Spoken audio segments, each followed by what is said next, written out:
Ya, selamat malam pemirsa. Part kedua dari Chatterbox edisi malam hari ini, hari Jumat 13 Juni 2025, malam ke-18 bulan Zulhijjah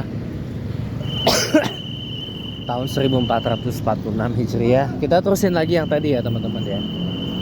Jadi apa ya? Kalau hidup itu tuh sebenarnya memang hidup itu harus punya planning, harus punya perencanaan, betul memang. Ya, saya mengamini dan saya mengiyakan itu. Saya tidak menafikan apalagi membantah hal tersebut. Itu pasti, teman-teman. Dalam hidup itu harus punya plan, ya perencanaan. Karena segala sesuatu pasti punya planning atau perencanaan. Kan kita punya badan namanya Bappenas, Badan Perencanaan Pembangunan Nasional, National Development Planning Agency. Artinya pembangunan nasional aja harus ada planning, harus ada perencanaan. Pun begitu juga dengan hidup, memang betul. Tapi teman-teman, saya kasih tahu boleh nggak? Dari hikmah yang saya alami deh, dari hikmah kejadian yang saya alami deh, ya. Berencana itu boleh, teman-teman. You mau punya satu rencana, dua rencana, plan A, plan B, plan C, plan D, E, F, G, H, dan seterusnya.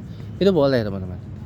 Tapi satu yang harus Anda tahu, para pemirsa, mampu nggak Anda mengeksekusinya? Itu aja dulu. Karena kalau terlalu banyak berencana, khawatir nanti nggak bisa dieksekusi. Ya, bukannya apa-apa. Umur kan nggak ada yang tahu. Contohnya,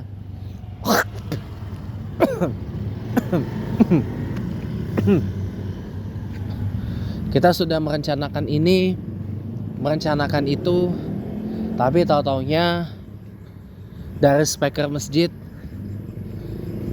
bukan kedengaran azan, bukan kedengaran tilawah, bukan kedengaran sholawat, tapi assalamualaikum warahmatullahi wabarakatuh, inna lillahi wa inna ilaihi raji'un, inna lillahi wa inna ilaihi raji'un, inna lillahi wa inna ilaihi raji'un, telah berpulang ke rahmatullah Fulan bin Fulan, Fulanah binti Fulan.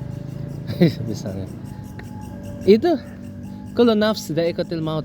Gak ada yang tahu, teman-teman.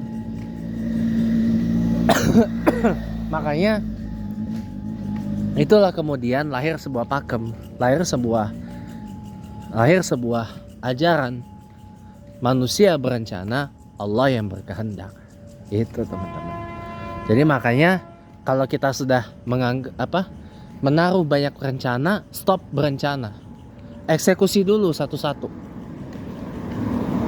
Kayak yang tadi disinggung sama Bapak Presiden Prabowo Subianto dalam menutup konferensi infrastruktur internasional yang diselenggarakan oleh Kemenko atau Kementerian Koordinator Bidang Infrastruktur dan Pembangunan Kewilayahan, Kemenko IPK RI. Ya. Itu tau nggak? Disinggung sama Bapak Presiden Prabowo, rencana pembangunan Giant Seawall, tanggul raksasa, itu ternyata sudah ada di Bappenas dari tahun 1995. Sudah 30 tahun. Rencana Giant Seawall itu ada.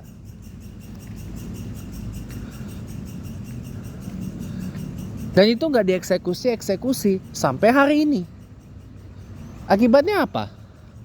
Sebagian wilayah utara Jakarta udah tenggelam, udah terendam air. Semarang wilayah utaranya, terutama wilayah Terboyo, terus sampai ke Demak gitu, itu udah kerendam air. udah kerendam air laut. Makanya kemudian ada makam siapa gitu yang terapung di atas air di Demak gitu loh. Karena udah abrasi, air laut makin naik. Dan Giant Seawall itu nggak dibangun-bangun.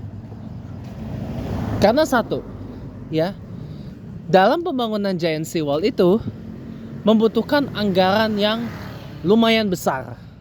Tadi disebut sama Bapak Presiden Prabowo membutuhkan biaya 80 miliar US dollar atau sekitar 123 triliun rupiah untuk membangun Giant Seawall yang jaraknya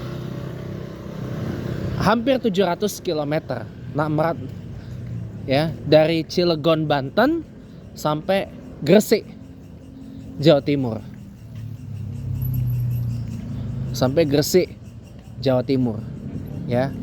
Giant Seawall itu. Cuma memang yang diprioritaskan adalah dari Jakarta sampai Semarang. Ya, sampai Jawa Tengah, pantai utara Jawa Tengah. Ya, sampai pantai utara Jawa Tengah. Karena jujur teman-teman, pantai utara Jawa Tengah, Semarang, Demak itu kan daerah rawan sekali abrasi. Kalau tidak dicegah dengan Giant Seawall itu, nggak mungkin Terboyo itu hanya tinggal kenangan teman-teman. Terboyo Semarang itu hanya tinggal kenangan. Itu aja. Bandara Ahmad Yani Semarang juga ada di pantai utara kota Semarang. Gitu. Ntar teman-teman ya. Tunggu sebentar. Nanti saya lanjut lagi. Ya, sorry. Ya, welcome back teman-teman. Jadi kalau memang Giant Seawall itu tidak segera dieksekusi, sebagian utara Jakarta itu akan tenggelam teman-teman. Bukan tidak mungkin. Yang namanya Pantai Indah Kapuk, Cengkareng, Bandara Soekarno-Hatta itu cuma tinggal kenangan nanti. Sebagian besar wilayah utara Jakarta termasuk Ancol, Pluit, Pantai Mutiara, Penjaringan itu akan tenggelam. Termasuk Kampung Luar Batang bisa tenggelam karena air lautnya naik. Jadi itu teman-teman ya. Ternyata Giant Seawall itu sudah ada di perencanaan Bappenas itu dari tahun 1995. Tapi nggak kunjung dieksekusi. Berbeda dengan MRT. MRT Mass Rapid Transit itu sudah direncanakan dari tahun 1985 sebenarnya.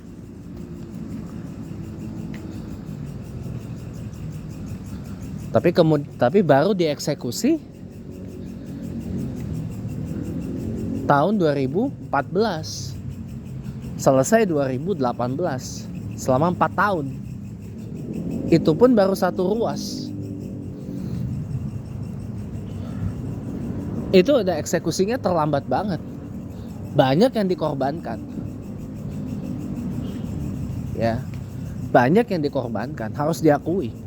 Bahkan mantan presiden Pak Jokowi bilang, kalau MRT itu dibangun dari tahun 85, ya, rasa-rasanya nggak mungkin kita harus ngebongkar yang namanya Stadion Lebak Bulus yang banyak kenangan itu.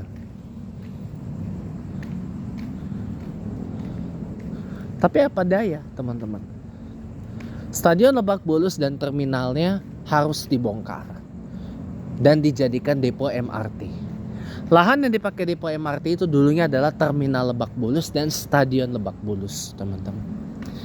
Kalau ada terminal Lebak Bulus sampai sekarang, saya rasa nggak perlu bus itu harus berpadat-padat ria di Pondok Pinang yang udah kecil, nggak luas, dan kalau sudah padat itu lalu lintas di sana macet, nggak karu-karuan.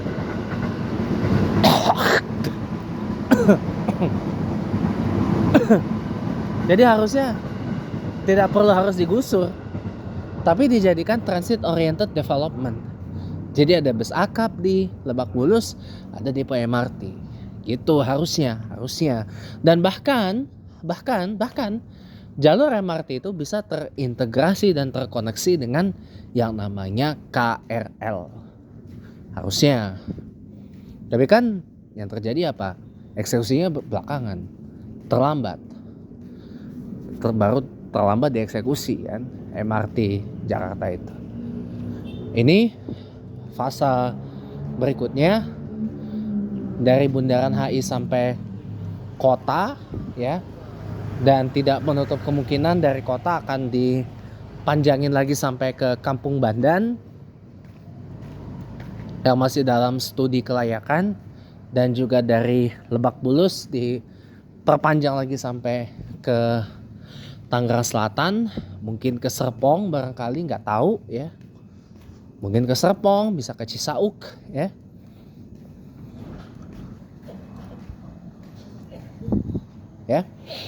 Ya sudah. Jadi insya Allah Vios lele ya teman-teman. Itu kan bisa saja terjadi.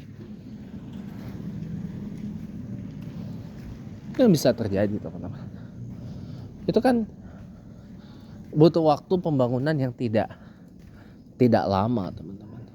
Yang tidak sebentar lah, maaf salah. Pembangunannya kan nggak sebentar Pak. Pembangunannya nggak sebentar. Ini aja yang ruas dari Bundaran HI ke kota, bahkan mungkin sampai Kampung Bandan, itu butuh waktu 5-7 tahun. Dari sejak pertama kali di groundbreaking itu tahun 2023 ya. 2023 lupa. Sehingga besar kemungkinan selesainya kalau nggak 2027, 2028 ya paling tidak 2029 selesainya. Itu yang ruas dari kota sampai ke HI sampai ke kota. Nanti sambung lagi setelah seperti biasa jeda komersial yang mau lewat ini dulu. Oke, welcome back teman-teman. Sampai mana tadi kita pembicaraannya? Oh iya. Jadi kan membangun MRT Jakarta itu aja udah total memakan waktu dari Lebak Bulus sampai kota. Itu aja udah total memakan waktu selama-lamanya tuh 15 tahun ya, sampai 2029 totalnya. Belum lagi nanti ada fase 2 yaitu dari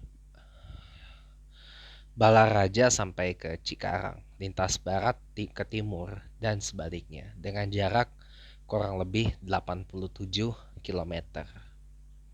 Dari Balaraja sampai ke Cikarang itu membutuhkan waktu yang lebih lama lagi, bisa lebih dari 20 tahun, bisa paling tidak 20 sampai 25 tahun lah pembangunannya kalau secara keseluruhan. Karena kita tahu sendiri kan, masalah kronis di Indonesia ini adalah pembebasan lahan atau pembebasan tanah. Ini aja rencana tol Trans Sumatera tahun 2024 nyambung dari Lampung sampai Aceh aja gak terrealisasi karena lagi-lagi ada masalah pembebasan lahan. Karena sebagian tanah di Sumatera tuh ternyata adalah tanah adat yang dipakai buat pembangunan tol Trans Jawa koridor utama dari Lampung sampai Aceh. Padahal kalau 2024 itu tersambung semua jalan tol Trans Sumatera itu ya. Jalan tol Trans Sumatera itu kalau disambungin semua, wah bakal asik itu. Bakal lebih mudah dijangkau untuk sampai Acehnya. Sampai dari ujung ke ujung udah deket. Jadi diharapkan perjalanan logistik mudah dan bus akap pun juga bisa waktu tempuhnya lebih singkat, terutama mungkin ALS ya. Dari Jakarta ke Medan itu dari yang tadinya 3 hari bisa diharapkan lebih singkat, bisa 2 hari atau berapa lama gitu kan. Tapi kan tergantung juga dari kondisi mobilnya dan kondisi jalan yang dilewatin gitu. Tapi kan namanya rencana kan bisa saja seperti itulah contohnya. Atau mau yang lebih lama lagi nggak perencanaannya. Saya kasih tahu ya, dalam rencana reaktivasi jalur salah satu jalur kereta api di Jawa Barat ya, yang paling susah itu adalah setelah stasiun Tagokapu di Padalarang, Jawa Barat. Nah itu jalur aslinya kan terjal banget itu tanjakannya. Kalau turunan curam banget jalur aslinya. Dari tahun, tahu nggak? Itu sedang dicari, sedang direncanakan jalur alternatif yang tidak melewati tanjakan terjal setelah Tagokapu itu. Jalur alternatifnya itu tahu nggak? Itu udah direncanakan dari tahun 1915 oleh Hindia Belanda. Dan tahu nggak? Sampai saat ini 110 tahun kemudian nggak terrealisasi. Mau direaktivasi pakai jalur asli juga tentu banyak pertimbangan. Karena tanjakannya begitu terjal, takutnya lokomotif kereta yang berat gak bisa masuk, gak bisa lintas ya kan. Padahal tuh jalur yang menurut saya realistis juga buat diaktifkan. Sehingga dari Bandung ke Bogor itu tidak harus memutar lewat Jakarta, tapi bisa langsung set dari Bandung ke Bogor, Depok dan seterusnya. Bisa jadi alternatif ya. Jadi Bandung ke Bogor lewat Sukabumi set gitu. Cuma tantangannya di Tagok. Tahu itu rencana udah lama banget dari tahun 1915 teman-teman. Jalur shortcutnya, jalur ya jalur jalan pintasnya belum ketemu sampai hari ini. Nggak dieksekusi juga kan. Nah, makanya ini dalam perencanaan itu ada aja tantangan untuk merealisasikannya. Makanya ketika sudah merencanakan sesuatu, maka pikirkan juga bagaimana cara mengeksekusinya. Bukan nggak boleh berencana. Saya tidak tidak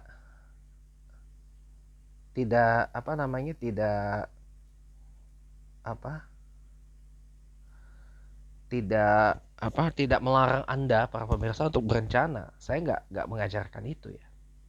Saya tidak mengajarkan itu, maaf ya. Saya tidak mengajar Anda untuk itu. Tapi kita harus punya perencanaan, ya. Hidup harus punya rencana, ya.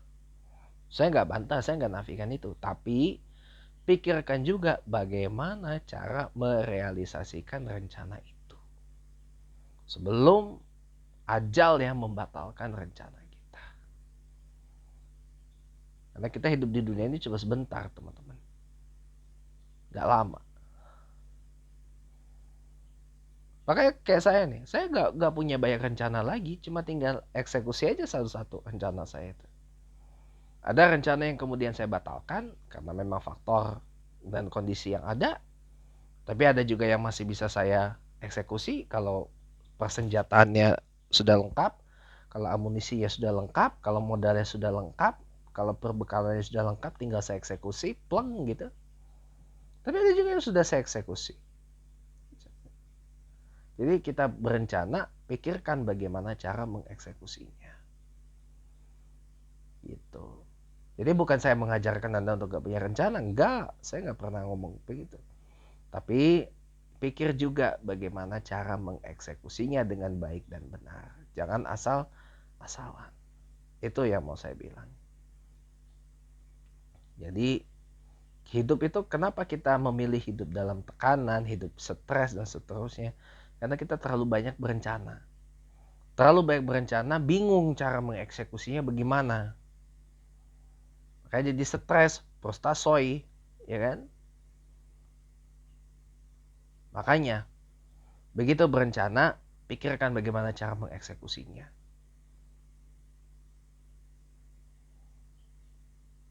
Itu aja. Demikian Chatterbox untuk hari ini.